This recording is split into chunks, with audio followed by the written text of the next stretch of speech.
Chapter 36. Now in the 14th year of King Hezekiah, Sennacherib king of Assyria came up against all the fortified cities of Judah and seized them.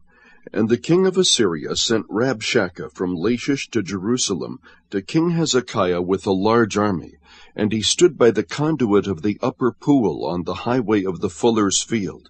Then Eliakim the son of Hilkiah, who was over the household, and Shebna the scribe, and Joah the son of Asaph the recorder came out to him.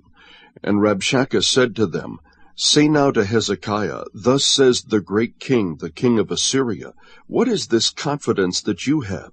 I say your counsel and strength for the war are only empty words. Now on whom do you rely that you have rebelled against me? Behold, you rely on the staff of this crushed reed, even on Egypt, on which if a man leans it will go into his hand and pierce it. So is Pharaoh king of Egypt to all who rely on him. But if you say to me, We trust in the Lord our God, is it not he whose high places and whose altars Hezekiah has taken away, and has said to Judah and to Jerusalem, You shall worship before this altar? Now therefore, come, make a bargain with my master the king of Assyria, and I will give you 2,000 horses, if you are able on your part to set riders on them. How then can you repulse one official of the least of my master's servants, and rely on Egypt for chariots and for horsemen? Have I now come up without the Lord's approval against this land to destroy it? The Lord said to me, Go up against this land and destroy it. Then Eliakim and Shebna and Joah said to Rabshakeh, Speak now to your servants in Aramaic, for we understand it, and do not speak with us in Judean in the hearing of the people who are on the wall. But Rabshakeh said, Has my master sent me only to your master, and to you to speak these words, and not to the men who sit on the wall, doomed to eat their own dung and drink their own urine with you? Then Rabshakeh stood and cried with a loud voice in Judean, and said, Hear the words of the great king, the king of Assyria.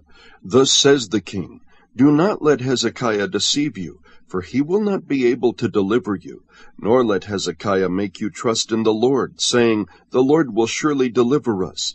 This city will not be given into the hand of the king of Assyria. Do not listen to Hezekiah, for thus says the king of Assyria, Make your peace with me, and come out to me, and eat each of his vine, and each of his fig tree, and drink each of the waters of his own cistern, until I come and take you away to a land like your own land, a land of grain and new wine, a land of bread and vineyards. Beware that Hezekiah does not mislead you, saying, The Lord will deliver us. Has any one of the gods of the nations delivered his land from the hand of the king of Assyria? Where are the gods of Hamath and Arpad? Where are the gods of Saravaim? And when have they delivered Samaria from my hand? Who among all the gods of these lands have delivered their land from my hand, that the Lord would deliver Jerusalem from my hand? But they were silent and answered him not a word, for the king's commandment was, Do not answer him. Then Eliakim the son of Hilkiah, who was over the household, and Shebna the scribe, and Joah the son of Asaph the recorder, came to Hezekiah with their clothes torn, and told him the words of Rabshakeh.